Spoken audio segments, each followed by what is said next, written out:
Welcome বন্ধুরা, AG biology লার্নিংয়ে তোমাদের প্রত্যেককে স্বাগত জানাই। আজকে আমাদের যে ভিডিও টিউটোরিয়াল তা হলো সেন্ট্রাল ডগমার যে শেষ অংশ, সেই শেষ অংশ বা ট্রান্সলেশন, যে পদ্ধতির মাধ্যমে একটা নির্দিষ্ট এমআরএনএ থেকে তার বার্তা অনুযায়ী প্রোটিন তৈরি হয়, সেই নির্দিষ্ট পদ্ধতিকে প্রোটিন সিনথেসিস বা ট্রান্সলেশন বলা হয়।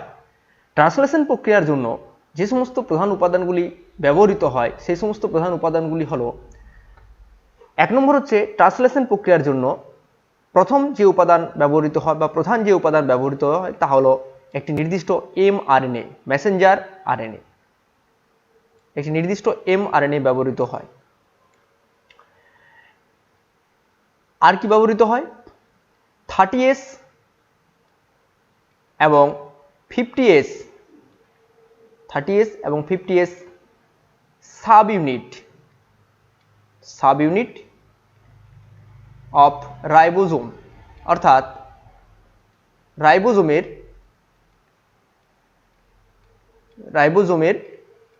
30 এবং 50 যে সাব ইউনিট আছে, সেই 30 এবং 50 সাব ইউনিট ব্যবহৃত হয়, কারণ প্রোটিন তৈরির মেশিনারি সাধারণত 30S এবং 50S সাব ইউনিট অর্থাৎ রাইবোজোমের মধ্যে অবস্থান করে। তাছাড়াও অন্য যে উপাদান প্রয়োজন তা হলো টিআরএনএ অর্থাৎ ট্রান্সফার আরএনএ। বিভিন্ন ধরনের আরএনএগুলির মধ্যে অন্যতম একটি আরএনএ হলো ট্রান্সফার আরএনএ। ট্রান্সফার আরএনএ দিয়ে হচ্ছে অ্যামাইনো অ্যাসিড, প্রোটিন তৈরির র মেটেরিয়াল অ্যামাইনো অ্যাসিড এবং বিভিন্ন প্রকারের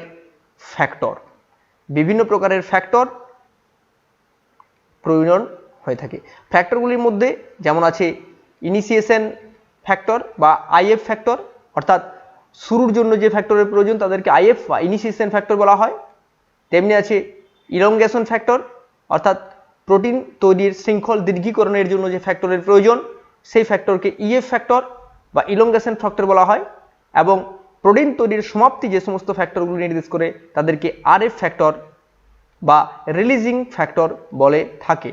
তাহলে এই সমস্ত উপাদানগুলি সাধারণত ব্যবহৃত হয় নির্দিষ্ট একটি প্রোটিন তৈরির মেশিনারির জন্য। এখানে বলে রাখি, এমআরএনএ একটা নির্দিষ্ট যে এমআরএনএ বা মেসেঞ্জার আরএনএ, একটা নির্দিষ্ট এমআরএনএ, এটা যদি একটা নির্দিষ্ট এমআরএনএ হয়, ধরে নিলাম এটা একটা নির্দিষ্ট এমআরএনএ, এটা একটা 5 প্রাইম টু 3 প্রাইম অভিমুখী, এটা একটা 5 প্রাইম টু 3 প্রাইম অভিমুখী এমআরএনএ, এটা 5 প্রাইম টু 3 প্রাইম অভিমুখী একটা এমআরএনএ। এমআরএনএর মধ্যে পরপর 3টি নিউক্লিওটাইড, ধরে নিলাম এখানে অ্যাডেনিন, ইউরাসিল এবং গুয়ানিন আছে। পরপর 3টি নিউক্লিওটাইড, এই পরপর 3টি নিউক্লিওটাইডকে বলা হয় কোডন। প্রত্যেকে মনে রাখবে, একে বলা হয় কোডন। কোডন সম্পর্কে পরবর্তী ভিডিওতে বিস্তারিতভাবে বলা হবে, তাহলে একে বলা হয় কোডন। এমআরএনএর মধ্যে আবার বলে দিচ্ছি, এমআরএনএর মধ্যে পরপর যে 3টি নির্দিষ্ট নিউক্লিওটাইড আছে, সে পরপর 3টি নির্দিষ্ট নিউক্লিওটাইডকে বলা হয় কোডন। এবং টিআরএনএ, আমরা টিআরএনএর গঠনটা জানি অনেকটা, টিআরএনএ গঠনটা অনেকটা ক্লোভার লিপ গঠন বা লবঙ্গ পাতার মতো গঠন। সেই টিআরএনএর যে অ্যান্টিকোডন বাহু, টিআরএনএর যে নিচের দিকের বাহু, সে বাহুকে অ্যান্টিকোডন বাহু বলা হয়। এই বাহুকে বলা হয় অ্যান্টিকোডন বাহু। অ্যান্টিকোডন বাহুতে পরপর যে 3টি নিউক্লিওটাইড থাকে তাদেরকে বলা হয় অ্যান্টিকোডন। যেমন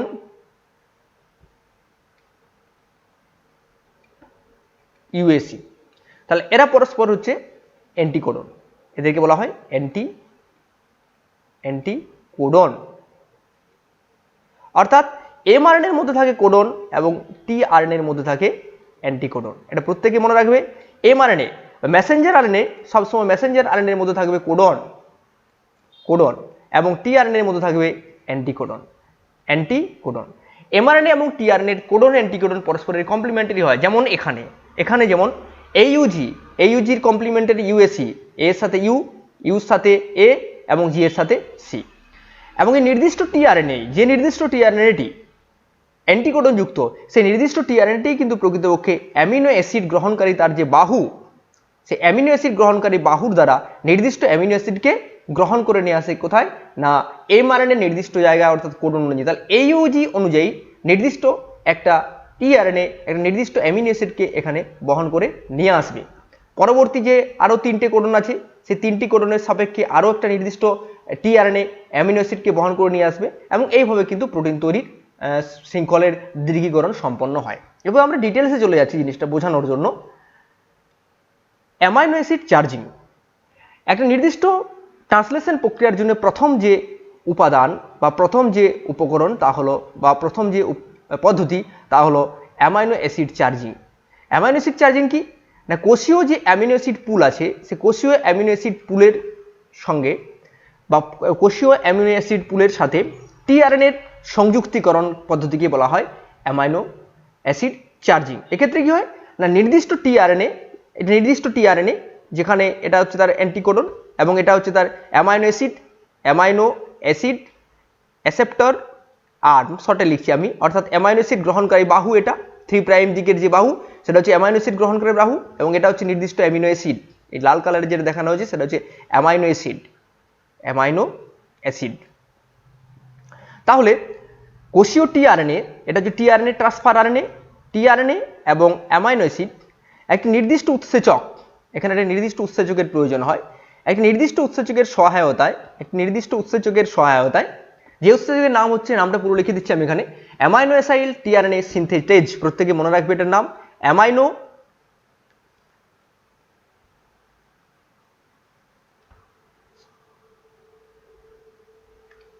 acyl tRNA synthetase.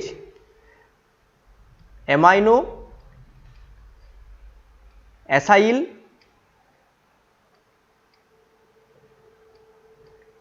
TRNA synthetase.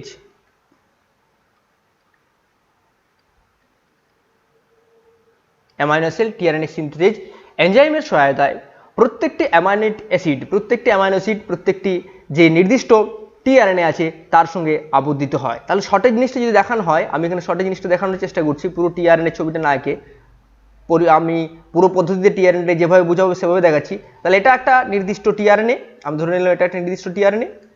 এই নির্দিষ্ট টিআরএনএর সঙ্গে কি হবে, ওই নির্দিষ্ট অ্যামিনো অ্যাসিড, যে নির্দিষ্ট অ্যামিনো অ্যাসিডটির প্রয়োজন সেই নির্দিষ্ট অ্যামিনো অ্যাসিডটি কিন্তু তার যে অ্যামিনো অ্যাসিড গ্রহণকারী বাহু, সেই অ্যামিনো অ্যাসিড গ্রহণকারী বাহুর সাথে যুক্ত হবে এবং যে নির্দিষ্ট গঠনটি সৃষ্টি করবে এটা হচ্ছে অ্যামাইনো অ্যাসিড এবং এটা টিআরএনএ। তাহলে টিআরএনএ এবং অ্যামাইনো অ্যাসিড পরস্পরের সাথে যুক্ত হয়ে গঠন করে অ্যামাইনো অ্যাসাইল টিআরএনএ। এটা মনে রাখবে, এটাকে বলা হয় অ্যামাইনো অ্যাসাইল টিআরএনএ। এটা যে গঠিত হলো এটা হচ্ছে অ্যামাইনো অ্যাসাইল, একে বলা হয় অ্যামাইনো অ্যাসাইল টিআরএনএ। ক্লিয়ার? একে বলা হয় অ্যামাইনো অ্যাসাইল টিআরএনএ। তার টিআরএনএ চার্জিং পদ্ধতিতে অ্যামাইনো অ্যাসাইল টিআরএনএ গঠিত হয় এবং এই অ্যামাইনো অ্যাসাইল টিআরএনএ যার সহায়তা গঠিত হয় সেই নির্দিষ্ট এনজাইমের নাম হচ্ছে অ্যামাইনো অ্যাসাইল টিআরএনএ সিনথেটেজ নামক উৎসেচকের সাহায্যে। নেক্সট চলে যাচ্ছি আমরা 30S রাইবোজোমাল সাব ইউনিটের বন্ধন এমআরএনএর সঙ্গে। প্রথমে রাইবোজোমের দুটো সাব ইউনিট থাকে, আমরা জানি 50S সাব ইউনিট আর হচ্ছে 30S সাব ইউনিট। সব থেকে যে ক্ষুদ্র সাব ইউনিট, যে সাব ইউনিটের নাম হচ্ছে 30S সাব ইউনিট, সেই 30S সাব ইউনিটের সংযুক্তিকরণ ঘটে এমআরএনএর সঙ্গে। এটা হচ্ছে এমআরএনএ, মেসেঞ্জার আরএনএ। তাহলে মেসেঞ্জার আরএনএর সঙ্গে প্রথমে 30S যে সাব ইউনিট আছে তার সংযুক্তিকরণ সম্পন্ন হয়। এই সংযুক্তিকরণের ক্ষেত্রে একটি বিশেষ নিয়ম মানা হয়। এক্ষেত্রে কি হয় না, 30S যে সাব ইউনিট আছে সেই সাব ইউনিটের মধ্যে বিভিন্ন ধরনের রাইবোজোমাল আরএনএ থাকে, যার মধ্যে একটি অন্যতম রাইবোজোমাল আরএনএ হলো 60S রাইবোজোমাল আরএনএ। মনে রাখবে 60X রাইবোজোমাল আরএনএ। রাইবোজোমাল যে আরএনএ গুলো আছে তাদের বিভিন্ন উপাদান আছে, তার মধ্যে একটা উপাদান হচ্ছে 16S ribosomal RNA. 16S ribosomal RNA 16S ribosomal আরএনএর সাথে এমআরএনএর একটা নির্দিষ্ট বন্ধন সৃষ্টি হয়। বন্ধনটা কিভাবে সৃষ্টি হয়? Start codon. মনে রাখবে প্রত্যেকের ক্ষেত্রে আমি এমআরএনএর মধ্যে কোডন বললাম, সেই কোডনের মধ্যে স্টার্ট কোডন, প্রোটিন সিনথেসিসের জন্য যে কোডন প্রথম ব্যবহৃত হয় বা যে প্রোটিন সিনথেসিসের শুরুয়াত যে কোডন দ্বারা হয় সেই কোডনকে বলা হয় AUG কোডন বা বলা হয় ইনিশিয়েশন কোডন। তাহলে এমআরএনএর যে নির্দিষ্ট স্থানে ইনিশিয়েশন কোডন অবস্থান করে ঠিক তার পূর্বর দিকে, ঠিক তার আগের দিকে এক নির্দিষ্ট কনজার্ভ বেস পেয়ার থাকে। একটা নির্দিষ্ট কনজার্ভ বেস পেয়ার থাকে, এটাকে বড় করে নিচে দেখানো হয়েছে। এই নির্দিষ্ট কনজার্ভ বেস পেয়ার কোন দিকে? AUGর উপরের দিকে। এটা মনে করা হয় 8 বেস পেয়ার উপর দিকে, 8 বেস পেয়ার উপর, AUG থেকে 8 বেস পেয়ার 5 প্রাইম দিকে, AUG থেকে 8 বেস পেয়ার 5 প্রাইম দিকে একটি কনজার্ভ বেস পেয়ার থাকে, সেটা হচ্ছে AGG AGG AGG AGG। এই AGGর সাথে কি হয়, 60S RRN এর যে তার যে বেস বিন্যাস UCC UCC প্রত্যেকের কমপ্লিমেন্টারি হয়, ফলে কি হয়, তাদের মধ্যে সহজেই কিন্তু বন্ধন সৃষ্টি হয়, তাদের মধ্যে সহজেই কিন্তু বন্ধন সৃষ্টি হয়, তাই কমপ্লিমেন্টারি হওয়ার জন্য তাদের সঙ্গে সহজে বন্ধন সৃষ্টি হয়। এই বন্ধন সৃষ্টি হওয়ার জন্য কিন্তু প্রকৃতপক্ষে 30S যে সাব ইউনিট আছে, সেই 30S সাব ইউনিট কিন্তু প্রকৃতপক্ষে mRNA এর সঙ্গে আবদ্ধিত হয়। এই নির্দিষ্ট কনজার্ভ যে সিকোয়েন্স, এই নির্দিষ্ট কনজার্ভ সিকোয়েন্সকে বলা হয়, মনে রাখবে প্রত্যেকে বলা হয় সাইন ডালগার্নো সিকোয়েন্স। আমি লিখে দিচ্ছি এখানে, এই নির্দিষ্ট কনজার্ভ সিকোয়েন্সকে বলা হয় সাইন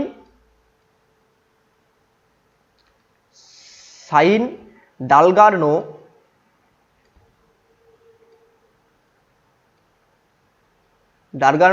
আর বলা হয় SD সিকোয়েন্স, সাইন ডালগার্নো বা SD সিকোয়েন্স।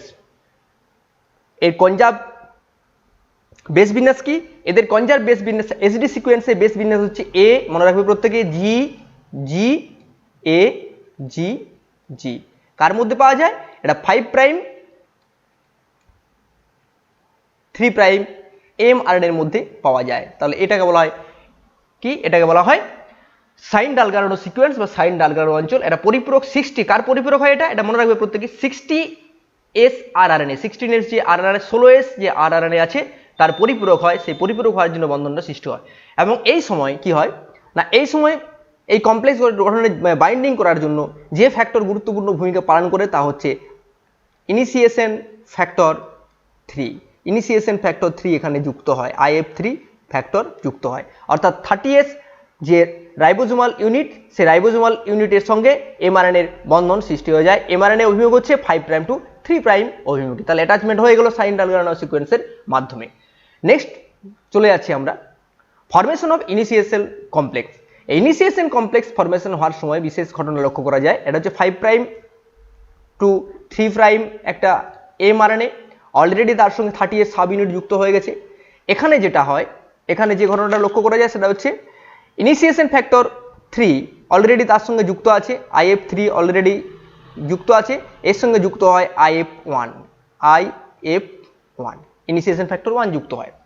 এবং ইনিশিয়েশন ফ্যাক্টর 1 যুক্ত হওয়ার সাথে সাথে যে অ্যামাইনো অ্যাসাইল টিআরএনএ গুলি আছে, সেই অ্যামাইনো অ্যাসাইল টিআরএনএ গুলি কিন্তু নির্দিষ্ট কোডন, আমরা কি বলেছি প্রোটিন তৈরি শুরু কোনখানতে হয়, AUG কোডন থেকে। সবসময় AUG কোডন কে বলা হয়, একে বলা হয় স্টার্ট কোডন বা ইনিশিয়েশন কোডন। AUG কে বলা হয় AUG যে কোডন, আমি লিখে দিচ্ছি এখানে, AUG কে বলা হয় স্টার্ট, একে স্টার্ট और একে বলা হয় ইনিশিয়েশন কোডন। ইনিশিয়েশন কোডন বাংলায় বলা হয় প্রারম্ভিক কোডন বা সূচনা কোডন। তাহলে নির্দিষ্ট ইনিশিয়েশন কোডনের পরিপূরক অ্যান্টিকোডন যুক্ত টিআরএনএ, পরিপূরক অ্যান্টিকোডন যুক্ত টিআরএনএ কি হবে, এ এর পরিবর্তে ইউ, ইউ এর পরিবর্তে এ, জি এর পরিবর্তে সি। তাহলে ইউএসি যুক্ত যে টিআরএনএ যার সঙ্গে অলরেডি একটা অ্যামাইনো অ্যাসিড যুক্ত আছে, সে এসে ওর সাথে বন্ধন সৃষ্টি করবে। কার সাথে বন্ধন সৃষ্টি করবে, ওর নির্দিষ্ট বেস পেয়ারিং এর সঙ্গে 30S সাব ইউনিটের সঙ্গে।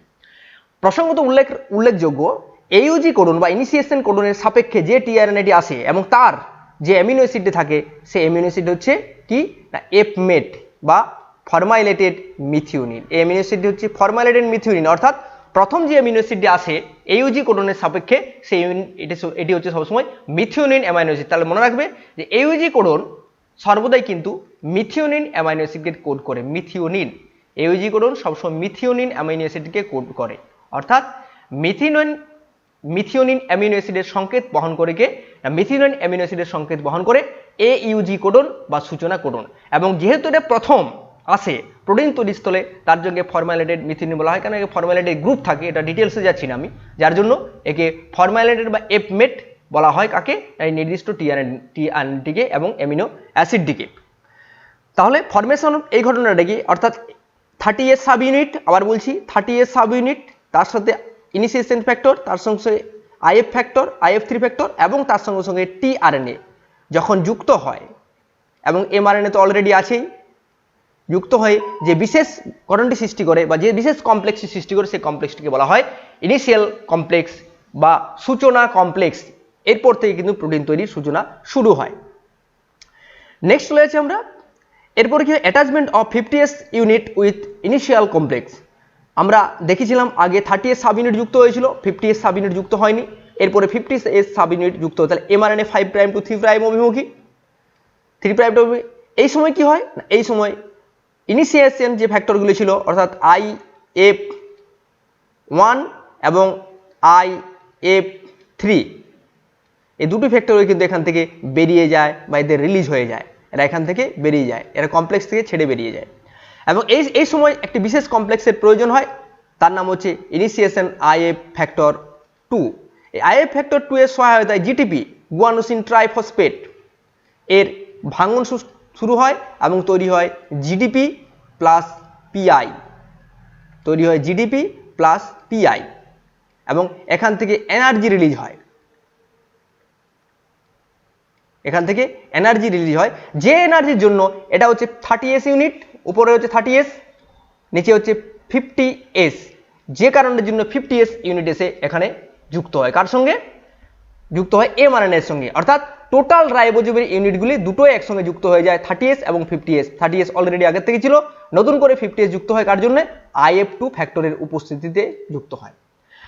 এই সময় বলে রাখি যে এই যে নির্দিষ্ট কমপ্লেক্সটি গঠিত হলো রাইবোজোম, এই রাইবোজোম বল যে কমপ্লেক্স, এই রাইবোজোমাল কমপ্লেক্সের তিনটি নির্দিষ্ট সাইট থাকে, এই সাইটগুলির নাম হচ্ছে পি সাইট, ক্যাপিটাল পি, এ সাইট এবং হচ্ছে ই সাইট। এ সাইট, পি সাইট এবং ই সাইট। এ সাইট আমি নামগুলো প্রত্যেকে লিখছি। এ সাইট মানে হচ্ছে amino acid site, amino acid site, amino acid site. P site মানে হচ্ছে পেপটাইডিয়াল, পেপটাইডাল সাইট। আর ই সাইট মানে হচ্ছে exit site, exit site, exit site. তাহলে কি হয়, পি সাইট প্রথম যে নির্দিষ্ট AUG কোডনযুক্ত যে অ্যামিনো AUG কোডনযুক্ত যে অঞ্চলটি ছিল সেটি পি সাইটের মধ্যে অবস্থান করে। AUG কোডন এর দুই দিকে, একদিকে ই সাইট বা এক্সিট সাইট আর একদিকে এ সাইট বা অ্যামিনো অ্যাসিড সাইট অবস্থান করে। অ্যামিনো অ্যাসিড সাইডে সবসময় কি হয়, অ্যামাইনো অ্যাসিড প্রবেশ করে, কার সাথে টিআরএনএ যুক্ত অ্যামাইনো অ্যাসিড প্রবেশ করে। পেপটাইডের সাইডে দুটো টিআরএনএর মধ্যে যে অ্যামাইনো অ্যাসিড তাদের মধ্যে বন্ধন সৃষ্টি হয় এবং ই সাইট এখানে বেরিয়ে যায়। আমি যে জিনিসটা ভালোভাবে দেখাচ্ছি তাহলে বুঝতে পারবে। তাহলে AUG কোডনের সাপেক্ষে অলরেডি পি সাইটে কে অবস্থান করছে না, পি সাইডে মিথিওনিন অ্যামিনো অ্যাসিড অবস্থান করছে। নেক্সট এখানে দেখলাম তারপরের যে তিনটা কোডন সেটা হচ্ছে জিইউসি। তাহলে জিইউসির সাপেক্ষে যে অ্যামিনো অ্যাসিড আসার কথা অর্থাৎ যে টিআরএনএ আসার কথা তা হচ্ছে সিএজি। তাহলে এখানে সিএজি, তাহলে এখানে সিএজি টিআরএনএ আসবে, তাহলে এটা হচ্ছে সিএজি টিআরএনএ এখানে আসবে এবং তার সঙ্গে একটা নির্দিষ্ট অ্যামাইনো অ্যাসিডও এখানে আসবে। তাহলে এখানে ঢুকবে সিএজি টিআরএনএ।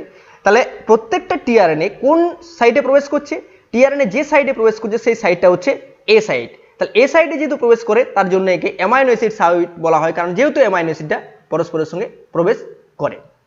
এরপর কি হয় না, এরপর দুটো যে অ্যামিনো অ্যাসিড পাশাপাশি আছে সে দুটো যে অ্যামিনো অ্যাসিড পরস্পরের সঙ্গে যুক্ত হয়, যে দুটো অ্যামিনো অ্যাসিড সে দুটো অ্যামিনো অ্যাসিড পরস্পরের সঙ্গে পেপটাইডাল যে বন্ধন আছে সেই পেপটাইডাল বন্ধনীতে দ্বারা যুক্ত হবে। পরের যেটা দেখাচ্ছি আমি ইলংগেশন পর্যায়ে। তাহলে ইলংগেশন পর্যায়ে আমাদের কি আছে না, ইলংগেশন পর্যায়ে এখানে অলরেডি এটা 5 প্রাইম থেকে 3 প্রাইম অভিমুখী একটা mRNA, অলরেডি এখানে AUG কোডন ছিল, GUC কোডন ছিল, এখানে আমাদের অলরেডি একটা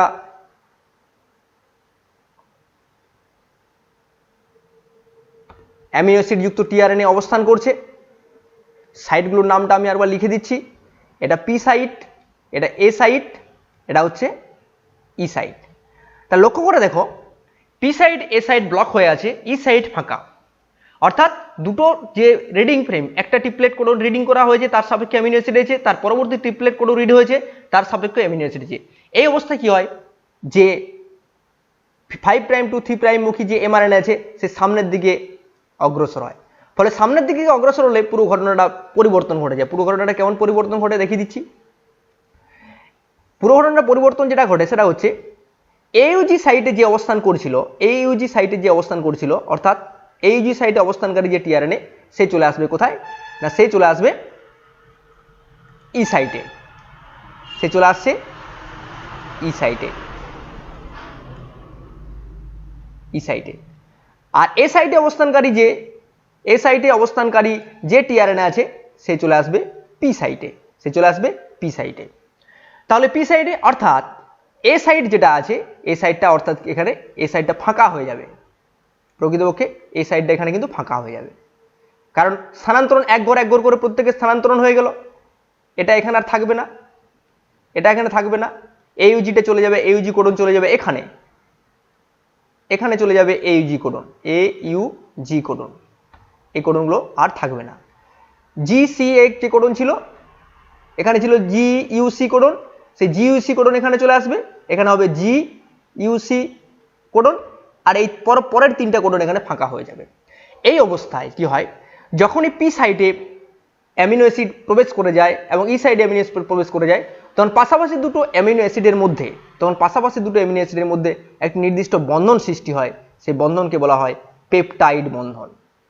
বন্ধন সৃষ্টি হয়, সেই বন্ধনকে বলা হয় পেপটাইড বন্ধন। আমরা জানি পেপটাইড বন্ধন দ্বারা কি তৈরি হয়, অনেকগুলো অ্যামিনো অ্যাসিড পরস্পরের সঙ্গে যুক্ত হয়, পেপটাইড বন্ধন দ্বারা প্রোটিন তৈরি হয়। তাহলে এখানে যে বন্ধন তৈরি হয় সেই বন্ধন হচ্ছে পেপটাইড বন্ধন। মনে রাখবে এটা হচ্ছে পেপটাইড বন্ধন, পেপটাইড বন্ড। তাহলে পেপটাইড বন্ড কোথায় সৃষ্টি হয়? পেপটাইড বন্ড সৃষ্টি হয় পি সাইটে, যার জন্য পি সাইটের নামকরণ করা হয়েছে। আমরা কি বলেছিলাম? পেপটাইডাল সাইট, মনে পড়ছে? আমরা এটাকে পেপটাইডাল সাইট বলেছিলাম, কারণ এখানে পেপটাইড বন্ড ফরমেশন হয়। এবং যে এনজাইমের সহায়তায় পেপটাইড বন্ড ফরমেশন হয় সেই এনজাইমের নাম হচ্ছে, মনে রাখবে এনজাইম নয়, পেপটাইডাল ট্রান্সফারেজ এনজাইম। যে এনজাইমের সহায়তা হয় সেটা হচ্ছে পেপটাইডাল পেপটাইডাল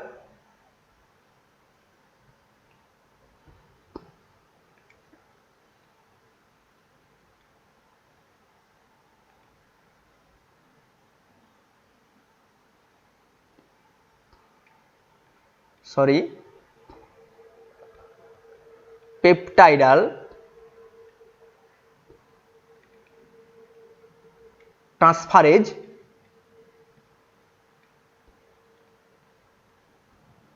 এনজাইম। অর্থাৎ দুটো বন্ড ফরমেশনের জন্য যে এনজাইম গুরুত্বপূর্ণ ভূমিকা পালন করে সেই এনজাইম হচ্ছে পেপটাইডাল ট্রান্সফারেজ এনজাইম। তাহলে পেপটাইডাল ট্রান্সফারেজ এনজাইমের সহায়তায় পেপটাইড বন্ড ফরমেশন হয়। নেক্সট, এ সাইডে আবার নির্দিষ্টভাবে একটা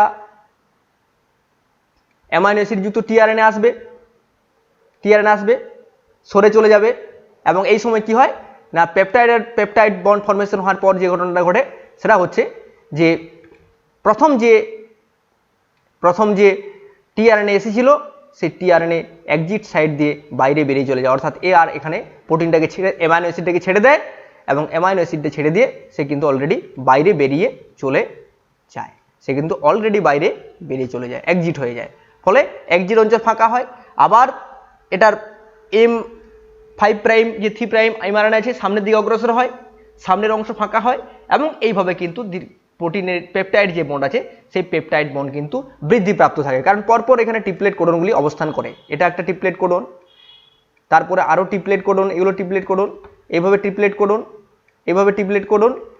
কোডন অনুযায়ী পরপর যায়। সে নির্দিষ্ট এ সাইডে প্রবেশ করে প্রত্যেকটা ট্রিপলেট কোডন, এবং পি সাইডে তারা অবস্থান করার সময় পেপটাইড বন্ড ফরমেশন হয় অ্যামাইনো অ্যাসিডের সঙ্গে, এবং ই সাইড দিয়ে প্রত্যেকে আবার বেরিয়ে চলে যায়। ফলে পেপটাইড বন্ডের ফরমেশন এইভাবে হতে থাকে। কতক্ষণ পর্যন্ত পেপটাইড বন্ডের ফরমেশন হয় না, যতক্ষণ পর্যন্ত না টার্মিনেশন কোডন এসে পৌঁছায়। তাহলে ইলংগেশন এইভাবে সম্পন্ন হয়। তাহলে এইভাবে ইলংগেশন প্রক্রিয়া সম্পন্ন হয়, অর্থাৎ অ্যামাইনো অ্যাসিড যে শৃঙ্খল আছে সেই অ্যামাইনো অ্যাসিড শৃঙ্খল কিন্তু ধীরে ধীরে বৃদ্ধিপ্রাপ্ত হতে থাকে। যত কোডনগুলি এই সাইডে প্রবেশ করবে তত অ্যামাইনো অ্যাসিডের সংখ্যা বাড়বে এবং প্রোটিন সিনথেসিস তত বৃদ্ধিপ্রাপ্ত হবে। টার্মিনেশন কখন হয় না, এইভাবে প্রোটিন সিনথেসিস হতে হতে ধরে নিলাম আমরা যে এখানে এটা এতগুলো অ্যামাইনো অ্যাসিড এসেছে, এবং এখানে এটা হচ্ছে টি সাইড, তাহলে যেহেতু এখানে টি সাইড তাহলে ই এক্সিট সাইড, তাহলে এখানে ই পি আর এ সাইড। এবং এর মধ্যে কি হবে, এর মধ্যে পেপটাইড বন্ধনী ফরমেশন হবে, পেপটাইড বন্ধনী ফরমেশন হবে। যদি কোডন, যে কোডনগুলির উপর ভিত্তি করে অ্যামাইনো অ্যাসিড আসে, সেই কোডনগুলির জায়গায় যদি কোনো কারণে তিনটে বিশেষ প্রকারের কোডন এসে পৌঁছায়, তিনটে বিশেষ প্রকারের কোডন এসে পৌঁছায়, আমি নামগুলো বলছি।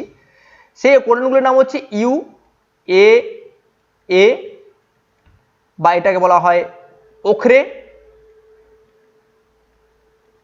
ওখরে, ইউ জি এ বা বলা হয় ওপাল,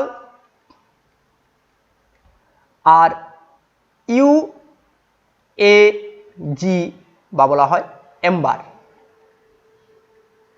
এই তিনটি কোডনের অপর নাম হলো, এদেরকে একত্রিতভাবে বলা হয় স্টপ কোডন, স্টপ কোডন,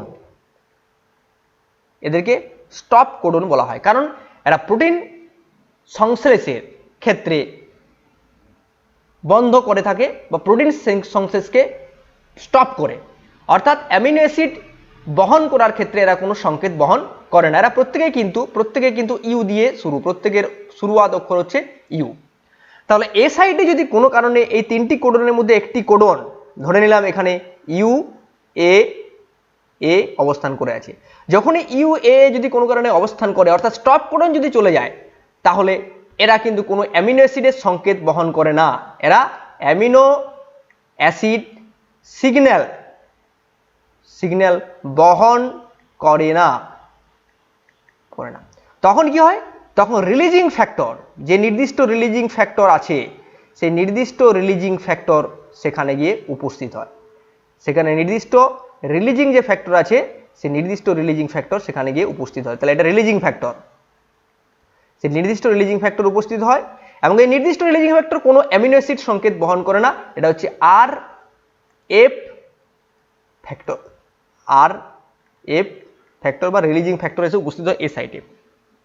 যখন এ সাইডে রিলিজিং ফ্যাক্টর উপস্থিত হয় আর প্রোটিন এখানে আসে, অ্যামাইনো অ্যাসিড এখানে আসে না, অ্যামাইনো অ্যাসিড না আসার ফলে কি হয়, পি সাইটে অবস্থানকারী যে নির্দিষ্ট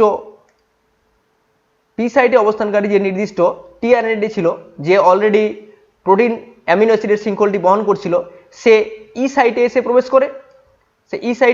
করে, এবং প্রোটিন শৃঙ্খলটিকে ওখান থেকে রিলিজ করে দেয় বা ছেড়ে দেয়, প্রোটিন শৃঙ্খলটিকে ছেড়ে দেয়। এটা এসে প্রবেশ করবে কোথায়, এটা এসে প্রবেশ করবে ই সাইটে, এবং প্রোটিন শৃঙ্খলটিকে ছেড়ে দেবে। এই নির্দিষ্ট প্রোটিন শৃঙ্খলটিকে, যে নতুন প্রোটিন শৃঙ্খলটি তৈরি হয় অ্যামিনো অ্যাসিড যুক্ত, একে নেসেন্ট পলিপেপটাইড চেন বলা হয়। মনে রাখবে, একে বলা হয় নেসেন্ট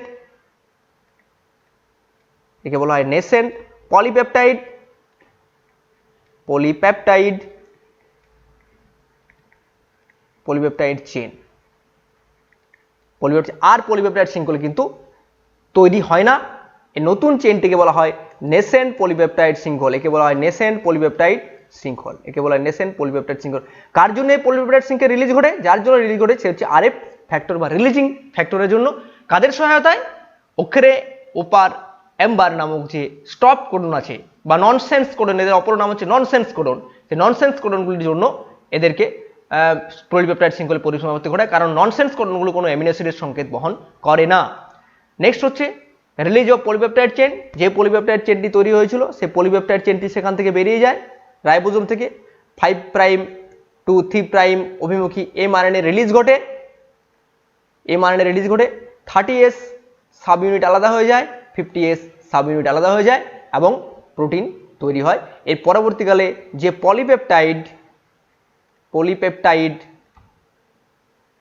পলিপেপটাইড চেন সৃষ্টি হলো, সেই পলিপেপটাইড চেনের উপর এডিটিং সম্পন্ন হয়, এবং তার থেকে বিভিন্ন হরমোন উৎসেচক, বিভিন্ন চারিত্রিক বৈশিষ্ট্যের বহিঃপ্রকাশ, অনেক কিছু ঘটনা ঘটে থাকে। তাহলে এই হলো মোটামুটি প্রোটিন তৈরির সাধারণ মেকানিজম বা মেশিনারি। যদি আমার এই ভিডিওগুলো ভালো লেগে থাকে, তাহলে অবশ্যই এই চ্যানেলটিকে শেয়ার, সাবস্ক্রাইব করতে কেউ ভুলবে না। Thank you.